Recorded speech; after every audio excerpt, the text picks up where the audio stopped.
Hello friends, ಇವತ್ತಿನ ಸಂಚಿಕೆಯಲ್ಲಿ ಏನಾಯಿತು ಅಂತ ನೋಡ್ಕೊಂಡು ಬರೋಣ ಬನ್ನಿ. ಅಮೂಲ್ಯ ವಲ್ಲಭಂಗೆ ಕಾಯ್ತಾ ಡೈನಿಂಗ್ ಟೇಬಲ್ ಹತ್ರ ಕೂತ್ಕೊಂಡು ಕಣ್ಣು ಕೊಡ್ತಾ ಇರ್ತಾಳೆ. ಆಗ ವಲ್ಲಭ ಬಂದು ಕರಿಬೇಕು ಅಂತ ಎಬ್ಸಿ, ಎಷ್ಟು ಸಲ ಹೇಳಿ ನನಗೋಸ್ಕರ ಕಾಯಬೇಡ, ಊಟ ಮಾಡಿ ದಬ್ಬ ಹಾಕು ಅಂತ. ಯಾವಾಗಲೂ ಇದೇ ಥರ ಮಾಡ್ತೀಯಲ್ಲ, ಏನು ದೊಡ್ಡ ರೋಗ ನಿನಗೆ ಅಂತಾನೆ ವಲ್ಲಭ. ನನಗೆ ನಿದ್ದೆ ಬಂದಿಲ್ಲ ಕಣೋ, ಸರಿ ಬಾ ಬಡಿಸ್ತೀನಿ ಊಟ ಮಾಡು ಅಂತಾಳೆ ಅಮೂಲ್ಯ. ನನಗೇನು ಊಟ ಬೇಡ, ಆನ್ ದಿ ವೇ ಬರ್ತಾ ಫ್ರೆಂಡ್ ಮನೇಲಿ ಬರ್ತ್ಡೇ ಪಾರ್ಟಿ ಇತ್ತು, ಅಲ್ಲಿ ಕೇಕು, ಪಿಜ್ಜಾ, ಫ್ರೆಂಚ್ ಫ್ರೈ ಅದು ಇದು ತಿಂದ್ಕೊಂಡು ಹೊಟ್ಟೆ ತುಂಬಿದೆ ಅಂತಾನೆ ವಲ್ಲಭ. ಪಿಜ್ಜಾನಾ? ಅಯ್ಯೋ ಹೊಟ್ಟೆ ಬಾಕ, ಎಲ್ಲ ನೀನೇ ತಿಂದ್ಬಿಟ್ಟು ಮನೇಲಿ ಒಬ್ಳು ಬಡಪಾಯಿ ಹೆಂಡ್ತಿ ಇರ್ತಾಳೆ, ಅವಳಿಗೊಂದು ಸ್ವಲ್ಪ ತಗೊಂಡು ಹೋಗಬೇಕು ಅಂತ ನಿನಗೆ ಒಂಚೂರು ಅನಿಸಿಲ್ವಾ? ಹೊಟ್ಟೆನ ನಿಂದು ಹಾರ್ಟೇ ಅಲ್ಲ, ಕಲ್ ಮನಸ್ಸು. ನಾನೇನಾದರೂ ನಿನ್ನ ಜಾಗದಲ್ಲಿದ್ದಿದ್ರೆ ನನ್ನ ಗಂಡ ಮನೇಲಿ ವೆಯ್ಟ್ ಮಾಡಿರ್ತಾನೆ ಅಂತ ಒಂದು ಪೀಸು ತಿಂದೆ, ಎಲ್ಲ ನಿನಗೆ ತಗೊಂಡು ಬರ್ತಿದ್ದೆ. ಹೌದು, ತಿನ್ನೋದೇನೋ ತಿಂದೆ, ಅದನ್ನು ಬಂದು ಇಲ್ಲಿ ಏನಕ್ಕೆ ಹೇಳಬೇಕಾಗಿತ್ತು? ಪಿಜ್ಜಾ ಅಂದರೆ ನನಗೆ ಎಷ್ಟು ಇಷ್ಟ ಗೊತ್ತಾ? ಎಷ್ಟು ದಿನ ಆಗಿತ್ತು ಪಿಜ್ಜಾ ತಿಂದೆ, ನನ್ನ ಹೊಟ್ಟೆ ಉರಿತಿದೆ ಈಗ ಅಂತಾಳೆ ಅಮೂಲ್ಯ. ಎಷ್ಟೇ ತಿಂತೀಯ ನೀನು?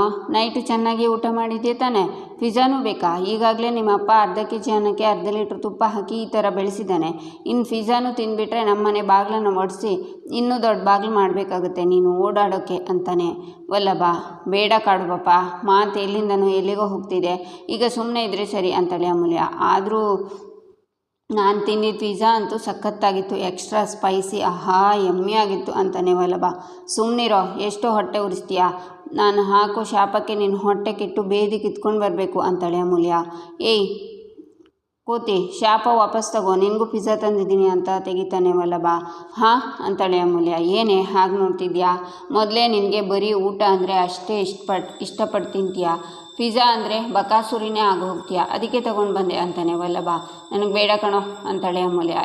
ಲೂಸು, ಯಾಕೆ ತಂದಿದ್ದೀನಿ ತಾನೇ, ತಗೋ ಅಂತಾನೆ ವಲ್ಲಭ. ನನಗೆ ಅಂಗಡಿಗೆ ಹೋಗಿ ದುಡ್ಡು ಕೊಟ್ಟು ಪಿಜ್ಜಾ ತಗೊಳ್ಳೋಕ್ಕೆ ಆಗದೆ ಇರ್ಬೋದು, ಆದರೆ ನನಗೆ ಸ್ವಾಭಿಮಾನ ಇದೆ. ನಾನು ಯಾರು ಹೇಳು? ಸ್ವಾಭಿಮಾನದ ಹೆಣ್ಣು. ಅಷ್ಟಕ್ಕೂ ಹೆಣ್ಣು ಅಂದರೆ ಅಬಲೆ ಅಲ್ಲ ತಬಲೆ ಅಂತಾಳೆ ಅಮೂಲ್ಯ. ಅದು ತಬಲೆ ಅಲ್ಲ ಸಬಲೆ ಅಂತ ಮೊಟಕ್ತಾನೆ ವಲ್ಲಭ. ಸಾರಿ ಅಂತಾಳೆ ಅಮೂಲ್ಯ. ಈಗೇನು ಪಿಜ್ಜಾ ತಿಂತೀಯೋ ಇಲ್ವೋ ಅಂತಾನೆ ವಲ್ಲಭ. ನೀನು ತಗೋ ಅಂದ ತಕ್ಷಣ ನಾನು ತೊಗೊಂಡು ಬಿಡಬೇಕಾ? ನೀನು ಇಷ್ಟೆಲ್ಲ ಮಾತಾಡದೆ ತಿಂಡಿ ಪೋತಿ ಬಕಾಸುರಿ ಅಂತೆಲ್ಲ ಈಗ ನಾನು ತಿನ್ನಬೇಕಾ ಅಂತಾಳೆ ಅಮೂಲ್ಯ. ಸುಮ್ಮನೆ ಪೊಗರು ತೋರಿಸ್ಬೇಡ. ಅಲ್ಲಿ ಬರ್ತ್ಡೇ ಪಾರ್ಟಿಲಿ ಅವ್ರ ಮುಂದೆ ಪಿಜ್ಜಾ ಎತ್ಕೊಂಡು ಬಂದರೆ ಸರಿ ಇರಲ್ಲ ಅಂತ ದಾರಿಯಲ್ಲಿ ಬರ್ತಾ 200 ರೂಪೀಸ್ ಕೊಟ್ಟು ತೊಗೊಂಡು ಬಂದಿದ್ದೀನಿ. ಇದನ್ನು ಬೇಡ ಅಂತ ಹೇಳಿ ಅವಮಾನ ಮಾಡಬೇಡ, ಮುಚ್ಕೊಂಡು ತಿನ್ನು ಅಂತಾನೆ ವಲ್ಲಭ. ಆಗಲ್ಲ ಕಣೋ, ಇದೇ ಮಾತನ್ನು ನೀನು ಮುಂಚೆನೇ ಹೇಳಿದರೆ ತಿಂತಿದ್ನೇನೋ, ಆದರೆ ಇವಾಗ ನೀನು ತಿಂಡಿ ಪೋತಿ ಅಂದ್ಬಿಟ್ಟಿಯಲ್ಲ, ನಾನು ತಿನ್ನಲ್ಲ ಅಷ್ಟೇ. ನನಗೆ ಅವಮಾನ ಆಗಿದೆ. ನೀನು ತಂದಿರೋ ಪಿಜ್ಜಾಕ್ಕೆ ಕೈ ಚಾಚಲ್ಲ. ಪಿಜ್ಜಾ ಸ್ಮೆಲ್ ತುಂಬ ಚೆನ್ನಾಗಿದೆ, ಆದರೂ ನನಗೆ ಪಿಜ್ಜಾ ಬೇಡ ಕಣೋ, ನೀನೇ ತಿನ್ಕೋ ಅಂತ ಹೋಗ್ತಾಳೆ ಅಮೂಲ್ಯ. ಈಚೆ ವೀಣಾ, ಪ್ರಿಯಾ ಏನು ಎಡವಟ್ಟು ಮಾಡ್ಕೊಂಡ್ಲೋ ಏನೋ, ಆಗಲೇ ಫೋನ್ ಕಟ್ಟಾಗಿದ್ದು ಇನ್ನೂ ಫೋನ್ ಮಾಡಿಲ್ಲ. ದೇವರೇ, ಸಮಾಧಾನನೇ ಆಗ್ತಿಲ್ವಲ್ಲ ಅಂತ ಹೇಳುವಾಗ ಪ್ರಿಯಾ ಫೋನ್ ಬರುತ್ತೆ. ಹಲೋ ಮಗಳೇ, ನಾನು ಆಗ್ಲಿಂದ ನಿನ್ನ ಫೋನ್ನೇ ಕಾಯ್ತಿದ್ದೆ ಕಣೆ. ನಾನು ನಿನಗೆ ಫೋನ್ ಮಾಡಬೇಕು ಅಂದ್ಕೊಂಡೆ, ಆದರೆ ಕಾಲ್ ಮಾಡಿದರೆ ನಿನಗೇನಾದರೂ ಸಮಸ್ಯೆ ಆಗುತ್ತೆ ಅಂತ ಸುಮ್ಮನದೆ. ಅಲ್ಲ ಕಣೆ, ನಾವಿಬ್ಬರು ಮಾತಾಡ್ತಿದ್ದಾಗ ಅಳಿಯಂದ್ರು ಬಂದರು ಅಂತ ಫೋನ್ ಕಟ್ ಮಾಡಿದೆ. ಏನಾದರೂ ಸಮಸ್ಯೆ ಆಯ್ತೇನೆ ಅಂತಾರೆ ವೀಣಾ. ಅವರಿಗೆ ವಿಷಯ ಏನೂ ಗೊತ್ತಾಗಿಲ್ಲಮ್ಮ ಅಂತಾಳೆ ಪ್ರಿಯಾ. ಈಗ ಸಮಾಧಾನ ಆಯಿತು ಕಣೆ ಪ್ರಿಯಾ. ಅಲ್ಲ ಕಣೆ ಪ್ರಿಯಾ, ಅಳಿಯಂದ್ರು ಅವ್ರ ಪರ್ಸಲ್ಲೇ ಆಧಾರ್ ಕಾರ್ಡ್ ಇಟ್ಕೊಂಡಿರ್ತಾರೆ, ಸ್ನಾನಕ್ಕೆ ಅಂತ ಬಾತ್ರೂಮಿಗೆ ಹೋಗಿರ್ತಾರಲ್ಲ, ಆಗ ನಿನ್ನ ಆಧಾರ್ ಕಾರ್ಡನ್ನು ಪರ್ಸಿಂದ ತೆಗೆದಿಟ್ಕೊಂಡ್ಬಿಡು, ಸಮಸ್ಯೆ ಆಗಲ್ಲ. ನೋಡಿದ್ಯಾ ಈ ವೀಣಾ ಎಷ್ಟು ಒಳ್ಳೆ ಐಡಿಯಾ ಕೊಟ್ಲು ಅಂತ? ನನ್ನ ಹತ್ರ ಎಲ್ಲ ಸಮಸ್ಯೆಗೂ ಪರಿಹಾರ ಇರುತ್ತೆ ಮಗಳೇ, ನೀನು ತಲೆ ಕೆಡಿಸ್ಕೊಬೇಡ, ನೀನು ನನ್ನ ಮಗಳು ಅಂತಾರೆ ವೀಣಾ. ನನಗೆ ನಿನ್ನ ಐಡಿಯಾ ಏನು ಬೇಡ ಅಮ್ಮ ಅಂತಾಳೆ ಪ್ರಿಯಾ. ಯಾಕೆ ಅಂತಾರೆ ವೀಣಾ. ನಾನು ನನ್ನ ಗಂಡಂಗೆ ಎಲ್ಲ ಸತ್ಯ ಹೇಳೋಣ ಅಂತಿದ್ದೀನಿ ಅಂತಾಳೆ ಪ್ರಿಯಾ. ಏನು, ನಿನ್ನ ಗಂಡಂಗೆ ಎಲ್ಲ ಸತ್ಯ ಹೇಳಿಬಿಡ್ತೀಯ ಪ್ರಿಯಾ? ತಲೆ ಕೆಟ್ಟಿದ್ದೇನೆ ನಿನಗೆ, ಏನು ಮಾತಾಡ್ತಿದ್ಯಾ ಮಗಳೇ ನೀನು ಅಂತಾರೆ ವೀಣಾ. ಅಯ್ಯೋ ಅಮ್ಮ ದೇವರೇ, ಅಂತ ಮನುಷ್ಯ ಅವರು ನಾನು ಅವರಿಗೆ ಹೇಳಿರೋ ಸುಳ್ಳು ನೆನೆಸ್ಕೊಂಡ್ರೆ ನನಗೆ ಹಿಂಸೆ ಆಗ್ತಿದೆ. ಇಲ್ಲಮ್ಮ, ನೀನು ಹಾಕ್ಕೊಟ್ಟಿರೋ ಸುಳ್ಳನ್ನು ಮೆಟ್ಲ ಮೇಲೆ ಹತ್ತಿ ನನಗೆ ಯಾವಾಗ ಮೇಲಿಂದ ಪ್ರಪಾತಕ್ಕೆ ಬೀಳ್ತೀನಿ ಅಂತ ಗೊತ್ತಾಗ್ತಿಲ್ಲ. ಇಲ್ಲಮ್ಮ, ನಾನು ಅವರಿಗೆ ಎಲ್ಲ ನಿಜ ಹೇಳಿಬಿಡ್ತೀನಮ್ಮ, ಎಲ್ಲ ಹೇಳಿಬಿಡ್ತೀನಿ. ನಾನು ಎಮ್ಮೆ ಓದಿಲ್ಲ, ನಮ್ಮ ಅಪ್ಪಂಗೆ ಯಾವ ಬಿಸ್ನೆಸ್ಸು ಇಲ್ಲ, ನನ್ನ ಜಾತಕದಲ್ಲಿ ದೋಷ ಇದೆ, ನಾನು ಅವರಿಗಿಂತ 1 ವರ್ಷ ದೊಡ್ಡವಳು, ನಮ್ಮನೆ ಯೋಗ್ಯತೆ ಹೀಗಿದೆ, ಈ ಥರ ಎಲ್ಲ ಸತ್ಯ ಹೇಳಿಬಿಡ್ತೀನಮ್ಮ ಅಂತಾಳೆ ಪ್ರಿಯಾ. ನಿನಗೇನಾದರೂ ಹುಚ್ಚಿಡ್ದಿದ್ದೇನೆ? ಯಾಕೆ ಹೀಗೆ ಇದನ್ನೆಲ್ಲ ಹೇಳಿ ನಿನ್ನ ಸಂಸಾರನ ಹಾಳು ಮಾಡ್ಕೋತಿದ್ಯಾ? ನೋಡು ಪ್ರಿಯಾ, ನಿನ್ನ ಮನಸ್ಸು ಈಗ ಸರಿಯಿಲ್ಲ ಅನಿಸುತ್ತೆ, ಇಂಥ ಹೊತ್ತಲ್ಲಿ ಏನೋ ಮಾಡೋಕ್ಕೆ ಹೋಗಬೇಡ, ನೀನು ಸುಮ್ಮನೆ ಇದ್ಬಿಡು, ಅರ್ಥ ಆಯ್ತಾ ಅಂತಾರೆ ವೀಣಾ. ಹಾಗಲ್ಲಮ್ಮ, ಎಲ್ಲ ಹೆಣ್ಮಕ್ಳು ಮದುವೆ ಆಗಿ ಅವ್ರ ಗಂಡನ ಮನೆಗೆ ಹೋಗಬೇಕಾದ್ರೆ ಅವ್ರ ಮಡಿಲಿಗೆ ಅಕ್ಕಿ ಬೆಲ್ಲದ ಅಚ್ಚು ಕಾಯಿಗಳನ್ನು ತುಂಬಿಸಿ ಕಳಿಸ್ತಾರೆ. ಆದರೆ ನೀನು ಏನಮ್ಮ ಮಾಡಿದೆ? ನನ್ನ ಮಡಿಲಿಗೆ ಸುಳ್ಳನ್ನು ತುಂಬಿ ಕಳಿಸ್ದೆ ಅಮ್ಮ. ಇಲ್ಲಮ್ಮ, ಇದು ನನಗೆ ತುಂಬ ಭಾರ ಆಗ್ತಿದೆ, ನನಗೆ ತುಂಬ ಸುಸ್ತಾಗ್ತಿದೆ. ನಾನಿವತ್ತು ಅವ್ರ ಹತ್ರ ಹೋಗಿ ಎಲ್ಲ ಸತ್ಯನೂ ಹೇಳಿ ಆ ಸುಳ್ಳಿನ ಭಾರನ ನಿಲ್ಲಿಸಿ ನನ್ನ ಮನಸ್ಸು ಹಗುರ ಮಾಡ್ಕೋತೀನಮ್ಮ. ಆಮೇಲೆ ಏನಾದರೂ ಆಗಲಿ ಅಮ್ಮ, ನಾನಿದನ್ನಮ್ಮ ಮಾಡಲಾ ಅಂತ ಕೇಳೋಕ್ಕೆ ಫೋನ್ ಮಾಡಿಲ್ಲಮ್ಮ, ನಾನು ಇದನ್ನು ಮಾಡ್ತೀನಿ ಅಂತ ಹೇಳೋಕ್ಕೆ ಫೋನ್ ಮಾಡಿದ್ದೀನಿ ಅಂತಾಳೆ ಪ್ರಿಯಾ. ಈಚೆ ವಲ್ಲಭ ಮಲಗಿರ್ತಾನೆ. ಆಗ ಅಮೂಲ್ಯ ನಿಧಾನಕ್ಕೆ ಎದ್ದು ಬಂದು ಡೈನಿಂಗ್ ಟೇಬಲ್ ಮೇಲೆ ಇಟ್ಟಿರೋ ಪಿಜ್ಜಾನ ತಿಂತ ಎಕ್ಸ್ಟ್ರಾ ಸ್ಪೈಸಿ ಚೀಸಿ ಮಸ್ತಾಗಿದೆ ಅಂತ ತಿಂತಿರುವಾಗ ಹಲ್ಲೆಲ್ಲ ಹಚ್ಬಿಟ್ಟುತ್ತೆ. ಆಗ ಅಮೂಲ್ಯ ಅದನ್ನು ನೋಡಿ ಬೈದಿಂದ ಅಮ್ಮ ಅಂತ ಕೂಗ್ತಾಳೆ. ಆಗ ವಲ್ಲಭ ಓಡಿ ಬಂದು ಯಾಕೆ ಹಿಂಗೆ ಕಿರ್ಸ್ಕೊತಿದ್ಯಾ, ಏನಾಯಿತು ಅಂತಾನೆ. ಹಲ್ಲಿ ಅಂತಾಳೆ ಅಮೂಲ್ಯ. ಎಲ್ಲಿ ಅಂತಾನೆ ವಲ್ಲಭ. ಅಲ್ಲಿ ಅಂತ ತೋರಿಸ್ತಾಳೆ ಅಮೂಲ್ಯ. ಕೋತಿ ತಂದು ಹೋಗಿ ಹೋಗಿ ಆ ಹಲ್ಲಿನ ನೋಡಿ ಹೆದರ್ಕೋತಿದ್ಯಲ್ಲ, ಸರಿ ಸರಿ ಹೋಗಿ ದಬ್ಬಾಕೋ ಅಂತ ವಾಪಸ್ ಬಂದು ಕೈಯಲ್ಲಿ ಏನು ಹಿಡ್ಕೊಂಡಿದ್ದೆ ನೀನು ಅಂತಾನೆ ವಲ್ಲಭ. ಅಮೂಲ್ಯ ಕೈ ಹಿಂದೆ ಇಟ್ಕೋತಾಳೆ. ಕೈಯಲ್ಲೇನೋ ಹಿಂದೆ ಅಂತಾನೆ ವಲ್ಲಭ. ಏನೂ ಇಲ್ಲಪ್ಪ ಅಂತಾಳೆ ಅಮೂಲ್ಯ. ಆಗ ವಲ್ಲಭ ಪಿಜ್ಜಾ ನೋಡಿ ಓಹೋ ಅಮ್ಮಂಗೆ ಹುಟ್ಟಿದ್ದ ಪಾಪ, ಅಯ್ಯೋ ನಾನೇನು ತಿನ್ನಲ್ಲ, ಪಿಜ್ಜಾ ಕೊಟ್ರಲ್ಲ, ನಾನೇನು ತಿನ್ನಲ್ಲ, ಹೊಟ್ಟೆ ತುಂಬಿದೆ, ಸ್ವಾಭಿಮಾನಿ ಇದೆ ಅಂತೆಲ್ಲ ಹೇಳಿಬಿಟ್ರು. ಸೂರ್ಯವಂಶ ಪಿಕ್ಚರಲ್ಲಿ ನೈಟ್ ಕದ್ದು ಮುಚ್ಚಿ ಉಪ್ಪಿಟ್ಟು ತಿಂದಂಗೆ ಯಾರೋ ಬಂದು ಇಲ್ಲಿ ಪಿಜ್ಜಾ ತಿಂತಿದ್ದಾರೆ, ಗೊತ್ತಿತ್ತು ಕಣೆ ನೀನು ದೊಡ್ಡ ಬಕಾಸುರಿ ಅಂತಾನೆ ವಲ್ಲಭ. ಏಯ್ ನೀನೇನು ತಂದೆ ಅಂತ ನಾನು ತಿಂತಾ ಇಲ್ಲ, ತಿನ್ನೋ ವಸ್ತುನ ವೇಸ್ಟ್ ಮಾಡಬಾರ್ದು ಅಂತ ನಮ್ಮ ಅಪ್ಪ ಅಮ್ಮ ಹೇಳ್ಕೊಟ್ಟಿದ್ದಾರೆ, ಅದಕ್ಕೆ ತಿಂತಿದ್ದೀನಪ್ಪ ಅಷ್ಟೇ ಅಂತಾಳೆ ಅಮೂಲ್ಯ. ಈ ಪಿಜ್ಜಾಗೋಸ್ಕರ ಸ್ವಾಭಿಮಾನನ ಶೀಘ್ರದಲ್ಲೇ ಬಿಡ್ತೀಯ ಅಂತ ನನಗೆ ಗೊತ್ತಿತ್ತು, ಆದರೆ ಮಾಮನೂ ಬಿಡ್ತೀಯಾ ಅಂತ ಅಂದ್ಕೊಂಡಿರಲಿಲ್ಲ ಅಂತಾನೆ ವಲ್ಲಭ. ಏನೋ ಮಾಮ ಅಂದರೆ ಅಂತಾಳೆ ಅಮೂಲ್ಯ. ನಾಚಿಕೆ ಮಾನ ಮರ್ಯಾದೆ ಅದು ಮೂರೂ ಇಲ್ಲ ಅಂತಾನೆ ವಲ್ಲಭ. ಏಯ್ ಕಾಡು ಪಾಪ ಹಾಗೆಲ್ಲ ಹೇಳಬೇಡ ಅಂತಾಳೆ ಅಮೂಲ್ಯ. ಹೇಗಿದ್ರು ಬ್ಯಾಟಿಂಗ್ ಶುರು ಹಚ್ಕೊಂಡಿದ್ಯಾ, ಚೆನ್ನಾಗಿ ಮೈಕೊಂಡು ಬಂದು ದಬ್ಬ ಹಾಕು ಅಂತ ವಲ್ಲಭ ಹೋಗ್ತಾನೆ. ಏಯ್ ಅಮೂಲ್ಯ, ನಿನಗೆ ಸ್ವಾಭಿಮಾನನ ಪಿಜ್ಜಾನ ಅಂತ ಬಂದಾಗ ಸ್ವಾಭಿಮಾನ ಬಿಟ್ಟು ಪಿಜ್ಜಾ ಸೆಲೆಕ್ಟ್ ಮಾಡಿದ್ಯಲೆ, ನಿನ್ನ ಮೇಲೆ ಅಸಹ್ಯ ಆಗ್ತಿಲ್ವಾ? ಪಿಜ್ಜಾ ಚೆನ್ನಾಗಿತ್ತು, ವೇಸ್ಟ್ ಮಾಡೋದಕ್ಕೆ, ತಿನ್ಬಿಡೋಣ ಪೂರ್ತಿ ಅಂತ ತಿಂತಾಳೆ ಅಮೂಲ್ಯ. ಈಚೆ ಪ್ರಿಯಾ ಪಾಪ ಅಮ್ಮ ನನ್ನ ಗಂಡ, ಪಾಪ ಅವರು ಅಂತ ಹೇಳ್ತಾ ಸಾಕಮ್ಮ, ನೀನು ಯಾವ ಸುಳ್ಳು ಅನ್ನೋ ಕತ್ಲೆಗೆ ನನ್ನ ತಳ್ಳಿದ್ಯೋ ಅದರಿಂದ ನಾನು ಹೊರಗೆ ಬರ್ತೀನಿ, ಸತ್ಯನ ಬೆಳಕಿಗೆ ತರ್ತೀನಮ್ಮ ಅಂತಾಳೆ ಪ್ರಿಯಾ. ಆಯಿತು ಮಗಳೇ, ನೀನೀಗ ಅಳಿಂದ್ರಿಗೆ ಎಲ್ಲ ಸತ್ಯ ಹೇಳಬೇಕು ಅಲ್ವಾ, ಹೇಳು. ಆದರೆ ಅದಕ್ಕಿಂತ ಮುಂಚೆ ನಾನು ಹೇಳೋದನ್ನು ಸ್ವಲ್ಪ ಕೇಳಿಸ್ಕೊ ಮಗಳೇ. ನಿನ್ನ ಮದುವೆ ಮಾಡೋದಕ್ಕೆ ನಾನು ನಿಮ್ಮ ಅಪ್ಪ ಎಷ್ಟೆಲ್ಲ ಕಷ್ಟಪಟ್ಟಿದ್ದೀವಿ ಅಂತ ನಿಂಗೆ ಚೆನ್ನಾಗಿ ಗೊತ್ತು.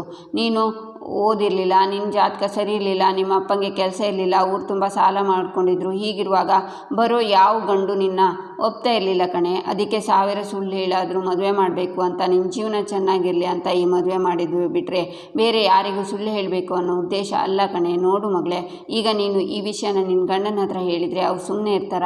ಅವ್ರು ಹೋಗಿ ನಿಮ್ಮ ಮಾವನ ಹತ್ರ ಎಲ್ಲ ವಿಷಯನೂ ಹೇಳ್ತಾನೆ. ಆಗ ನಿಮ್ಮ ಮಾವನನ್ನು ನಿಮ್ಮ ಅಪ್ಪನ ಅಲ್ಲಿಗೆ ಕರೆಸ್ತಾರೆ. ಅಲ್ಲಿ ಕರೆಸಿ ಈ ಥರ ಮೋಸ ಮಾಡಿದ್ದೀರಾ, ಸುಳ್ಳು ಹೇಳಿದ್ದೀರಾ ಅಂತ ನಮ್ಮನ್ನು ಬಾಯಿಗೆ ಬಂದ ಹಾಗೆ ಉಗ್ದು ನಮ್ಮನ್ನು ಮನೆಯಿಂದ ಹೊರಗಡೆ ಹಾಕ್ತಾರೆ ಮಗಳೇ. ನಮ್ಮನ್ನು ಮಾತ್ರ ಅಲ್ಲ, ನಮ್ಮ ಜೊತೆ ನಿನ್ನನ್ನು ಮನೆಯಿಂದ ಹೊರಗೆ ಹಾಕ್ತಾರೆ. ಆಗ ಏನಾಗುತ್ತೆ ಹೇಳು?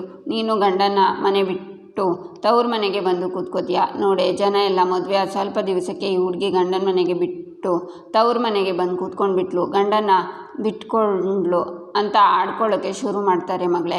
ಆಮೇಲೆ ಏನಾಗುತ್ತೆ ಹೇಳು? ಅದರಿಂದ ಲಾವಣ್ಯನ ಭವಿಷ್ಯ ಹಾಳಾಗುತ್ತೆ. ಅವಳು ಮದುವೆ ಅನ್ನೋದು ಕನಸಾಗಿ ಉಳಿದ್ಬಿಡುತ್ತೆ. ನಮ್ಮ ಕಣ್ಣೆದುರುಗಡೆನೆ ನಮ್ಮ ಮಕ್ಕಳ ಜೀವನ ಮೂರಾಬಟ್ಟೆ ಆಗೋದನ್ನು ನೋಡಿಕೊಂಡು ನಾನು ನಿಮ್ಮಪ್ಪ ಸುಮ್ಮನೆ ಕೂರೋದಕ್ಕಾಗಲ್ಲ ಮಗಳೇ.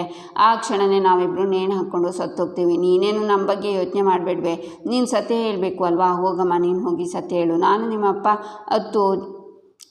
ಆಯಿತು ಚಿತೆ ಸೇರ್ತೀವಿ. ಆ ಚಿತೆಗೆ ಬೆಂಕಿ ಹಚ್ತಾರೆ. ಆ ಬೆಂಕಿಲಿ ಬರೋ ಬೆಳಕಲ್ಲಿ ನಿನ್ನ ಗಂಡಗೆ ನೀನು ಸತ್ಯ ದರ್ಶನ ಮಾಡಿಸು ತಾಯಿ ಅಂತಾರೆ ವೀಣಾ. ಅಮ್ಮ ಪ್ಲೀಸ್ ಅಮ್ಮ, ಏನೇನೋ ಮಾತಾಡಬೇಡ ಅಮ್ಮ ಅಂತಾಳೆ ಪ್ರಿಯಾ. ನಾನು ಏನೇನೋ ಹೇಳ್ತಿಲ್ಲ ಪ್ರಿಯಾ, ಇರೋದನ್ನೇ ಹೇಳ್ತಿರೋದು. ಏನೋ ನನ್ನ ಮಗಳಿಗೆ ಒಳ್ಳೆ ಮನೆ ಸಿಕ್ಕಿದೆ, ಸ್ವಲ್ಪ ಕಷ್ಟಪಟ್ಟರೆ ಅವಳ ಸ್ಥಾನ ಗಟ್ಟಿ ಮಾಡಿಕೊಂಡು ಅವಳು ಸಂತೋಷವಾಗಿರೋದನ್ನು ನೋಡಿ ನಾವು ಸಂತೋಷವಾಗಿ ಪ್ರಾಣ ಬಿಡ್ಬೋದು ಅಂದ್ಕೊಂಡ್ರೆ, ನೀನು ನಿನ್ನ ಸಂಸಾರ ಎಲ್ಲ ಹಾಳು ಮಾಡಿಕೊಂಡು ಆ ನೋವಲ್ಲೇ ನಾವು ನೇಣು ಹಾಕ್ಕೊಂಡು ಸಾಯೋ ಹಾಗೆ ಮಾಡಬೇಕು ಅಂದ್ಕೊಂಡಿದ್ಯಾ ಅಲ್ವಾ ಮಗಳೇ?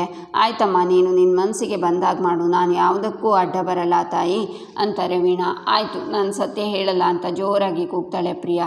ಸತ್ಯ ಯಾವಾಗಲೂ ಕಹಿನೇ ಕಣೆ, ಆ ಕಹಿ ನಿನ್ನ ಜೀವನದಲ್ಲಿ ಇರಬಾರ್ದು ಅಂತಲೇ ನಾನು ಇದೆಲ್ಲ ಬೇಡ ಬಿಟ್ಬಿಡು ಅಂತಿರೋದು. ದಯವಿಟ್ಟು ಮಗಳೇ ಬಿಟ್ಬಿಡು, ಆರಾಮಾಗಿರು ಅಂತಾರೆ ವೀಣಾ. ಆಗ ಪ್ರಿಯಾ ಜೋರಾಗಿ ಅಳ್ತಾ ಕಾಲ್ ಕಟ್ ಮಾಡ್ತಾಳೆ.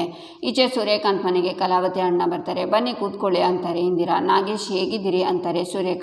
ಚೆನ್ನಾಗಿದ್ದೀನಿ ಬಾವ ಅಂತಾರೆ ನಾಗೇಶ್. ಕೂತ್ಕೊಳ್ಳಿ ಅಂತಾರೆ ಸೂರ್ಯಕಾಂತ್. ಏನು ತುಂಬ ದಿವಸ ಆಗಿತ್ತು ಈ ಕಡೆ ಬಂದು ಅಂತಾರೆ ಚಂದ್ರಕಾಂತ್. ಕೆಲಸ ಹಾಗೆ ಹೀಗೆ ಅಂತ ಬರೋಕ್ಕಾಗಿಲ್ಲ ಅಂತಾರೆ ನಾಗೇಶ್. ಸರಿ, ನಿಮ್ಮ ತಂಗಿನ ಕರಿತೀನಿ ಕಲಾ ಅಂತಾರೆ ಸೂರ್ಯಕಾಂತ್. ಆಗ ಕಲಾವತಿ ಬಂದು ಅಣ್ಣನ ನೋಡಿ ಶಾಕ್ನಿಂದ, ಅಣ್ಣ ಹೇಗಿದೆಯಾ ಅಣ್ಣ, ಯಾವಾಗ ಬಂದೆ, ಮನೇಲಿ ಅತ್ತಿಗೆ ಮಕ್ಕಳು ಇಬ್ಬರು ಚೆನ್ನಾಗಿದ್ದೀರಾ ಅಣ್ಣ ಅಂತಾರೆ ಕಲಾವತಿ. ನಾನು ಚೆನ್ನಾಗಿದ್ದೀನಮ್ಮ, ಮನೇಲಿ ಎಲ್ಲರೂ ಚೆನ್ನಾಗಿದ್ದಾರೆ, ನೀನೇ ಹೇಗಮ್ಮ ಇದೆಯಾ ಅಂತಾರೆ ನಾಗೇಶ್. ನಾನು ಚೆನ್ನಾಗಿದ್ದೀನಣ್ಣ, ನೀನೇನು ದಿಢೀರಂತ ನಮ್ಮ ಮನೆಗೆ ಅಂತಾರೆ ಕಲಾವತಿ. ಹ್ಞೂ ಅಕ್ಕ, ಪಾಪ ನಿನ್ನೆಯಿಂದ ನೀವು ನಿಮ್ಮ ಅಣ್ಣನ ತುಂಬ ನೆನ್ಪು ಮಾಡ್ಕೋತಾ ಇದ್ರಿ ಅಲ್ವಾ, ನಿಮಗೆ ಅಂತ ತವ್ರ ಮನೆಯವರು ಯಾರಿದ್ದಾರೆ ಹೇಳಿ ನಿಮ್ಮ ಅಣ್ಣನ ಬಿಟ್ಟು, ಅದಕ್ಕೆ ನಾನೇ ಹೋಗಿ ಕರ್ಕೊಂಡು ಬಂದೆ. ಈಗ ನಿಮಗೆ ಖುಷಿಯಾಗಿರಬೇಕು ಅಲ್ವಾ, ನನ್ನ ಮೇಲೆ ಪ್ರೀತಿ ಉಕ್ಕಿ ಹರಿತಿರ್ಬೇಕು ಅಲ್ವಾ, ಅಕ್ಕ ತಂಗಿರಂದರೆ ಹೀಗಿರಬೇಕಪ್ಪ, ಒಬ್ಬರ ಆಸೆನ ಒಬ್ಬರು ಈಡೇರಿಸಬೇಕು ಅಂತಾರೆ ಇಂದಿರಾ. ಏನೇ ಕಲಾ ಇದು, ಇಂದಿರಾ ಯಾಕೆ ನಿಮ್ಮ ಅಣ್ಣನ ಕರ್ಕೊಂಡು ಬಂದಿದ್ದಾಳೆ ಅಂತಾರೆ ಅಜ್ಜಿ. ಅಮೂಲ್ಯಂಗೆ ಒಡವೆ ಕೊಟ್ಟಿರೋ ವಿಚಾರ ನಮ್ಮ ಅಣ್ಣನ ಮುಖಾಂತರ ಮನೆಯವರಿಗೆಲ್ಲ ಹೇಳೋಕೆ ನಮ್ಮ ಅಣ್ಣನ ಇಂದಿರಾ ಕರೆಸಿರ್ಬೇಕು. ಆದರೆ ಅತ್ತೆ, ನಾನು ಮಾತ್ರ ಮನೆಯವ್ರ ಮುಂದೆ ಸತ್ಯ ಒಪ್ಕೊಳ್ಳಲ್ಲ ಅತ್ತೆ ಅಂತಾರೆ ಕಲಾವತಿ. ಸೂರ್ಯಕಾಂತ್ ಆಗ ಕಲಾವತಿ ಮುಖ ನೋಡಿ ಡೌಟ್ ಪಡ್ತಾರೆ. ಈಚೆ ಮಾಧವ ಪ್ರಿಯ ಬಟ್ಟೆನೆಲ್ಲ ಜೋಡಿಸ್ಕೊಂಡು ವಾಪಸ್ ಹೋಗೋಕ್ಕೆ ರೆಡಿ ಆಗ್ತಿರ್ತಾರೆ. ಈಗ ಹೇಗಾದರೂ ಮಾಡಿ ನನ್ನ ಆಧಾರ್ ಕಾರ್ಡನ್ನು ವಾಪಸ್ ಇಸ್ಕೋಬೇಕಲ್ಲ ಅಂತ ಪ್ರಿಯ ಯೋಚನೆ ಮಾಡ್ತಾಳೆ. ಏನು ಪ್ರಿಯ ಯೋಚನೆ ಮಾಡ್ತಿದ್ದೀನಂತೆ ಅಂತಾನೆ ಮಾಧವ. ಅದು ರೀ, ನನ್ನ ಆಧಾರ್ ಕಾರ್ಡ್ ಕಾಣಿಸ್ತಿಲ್ಲ, ಅದಕ್ಕೆ ನೋಡ್ತಿದ್ದೀನಿ ಅಂತಾಳೆ ಪ್ರಿಯಾ. ಓ, ನಿನ್ನ ಆಧಾರ್ ಕಾರ್ಡ್ ಅಲ್ವಾ, ಮರ್ತೋಗಿದೆ, ಅದು ನನ್ನ ಹತ್ರನೇ ಇದೆ. ಮೊನ್ನೆ ಚೆಕ್-ಇನ್ ಆಗಬೇಕಾದ್ರೆ ರಿಸೆಪ್ಷನಿಸ್ಟ್ ಹತ್ರ ಕೊಟ್ಟಿದ್ವಲ್ವಾ, ಅವ್ರು ನನಗೆ ಕೊಟ್ಟಿದ್ರು, ನಾನು ನಿನಗೆ ಕೊಡೋದು ಮರ್ತೋದೆ ಅಂತಾನೆ ಮಾಧವ. ಹೌದಾ, ಅದನ್ನು ನನಗೆ ಕೊಡಿ, ನಾನು ಹುಷಾರಾಗಿ ಎತ್ತಿಟ್ಕೋತೀನಿ ಅಂತಾಳೆ ಪ್ರಿಯಾ. ಆಗ ಆಧಾರ್ ಕಾರ್ಡನ್ನು ಮಾಧವ ನೋಡ್ತಾ ಇರುವಾಗ ಇವ್ರು ಏನು ನೋಡ್ತಿದ್ದಾರೆ, ಡೇಟ್ ಆಫ್ ಬರ್ತ್ ನೋಡ್ತಿದ್ದಾರಾ ಅಂತ ಪ್ರಿಯ ಯೋಚನೆ ಮಾಡಿರಿ. ಏನು ನೋಡ್ತಿದ್ದೀರಾ ಅಂತಾಳೆ. ಅದು ಪ್ರಿಯ ಎದುರುಗಡೆ ನೋಡೋಕ್ಕೆ ಎಷ್ಟೇ ಚೆನ್ನಾಗಿದ್ರು ಆಧಾರ್ ಕಾರ್ಡಲ್ಲಿ ಮಾತ್ರ ಕೆಟ್ಟದಾಗಿ ಬಂದಿರ್ತಾರೆ, ಆದರೆ ನೀನು ಮಾತ್ರ ಎದುರಿಗೂ ಚೆನ್ನಾಗಿದೆಯಾ, ಆಧಾರ್ ಕಾರ್ಡಲ್ಲೂ ಚೆನ್ನಾಗಿದೆಯಾ, ತುಂಬ ಇನ್ನೋಸೆಂಟ್ ಫೇಸು, ನೀನೇನು ಸ್ಮೈಲ್ ಮಾಡಿಲ್ಲ, ಆದರೂ ಎಷ್ಟು ಚೆಂದ ಇದೆ ಈ ಫೋಟೋ ಅಂತಾನೆ ಮಾಧವ. ಕೊಡ್ರಿ ಇಲ್ಲಿ, ನಿಮ್ದು ಯಾವಾಗಲೂ ತಮಾಷೆನೇ ಆಯಿತು ಅಂತ ಆಧಾರ್ ಕಾರ್ಡನ್ನು ಬ್ಯಾಗಲ್ಲಿ ಇಟ್ಕೊಂಡು, ಹಬ್ಬ ಸದ್ಯ ಇವ್ರು ನನ್ನ ಡೇಟ್ ಆಫ್ ಬರ್ತನ್ನು ನೋಡಿಲ್ಲ, ಬಚಾವಾದೆ ಅಂತ ಯೋಚನೆ ಮಾಡ್ತಾಳೆ ಪ್ರಿಯಾ. ಒಂದು ಸಲ ಎಲ್ಲನೂ ತಗೊಂಡಿದ್ಯಾ ಅಂತ ಚೆಕ್ ಮಾಡ್ಕೊಂಡ್ಬಿಡು ಅಂತಾನೆ ಮಾಧವ. ಹಾಂ ರೀ, ಎಲ್ಲ ತಗೊಂಡಿದ್ದೀನಿ ಅಂತಾಳೆ ಪ್ರಿಯಾ. ಸರಿ, ಹಾಗಿದ್ರೆ ಹೊರಡೋಣ ಅಂತಾನೆ ಮಾಧವ.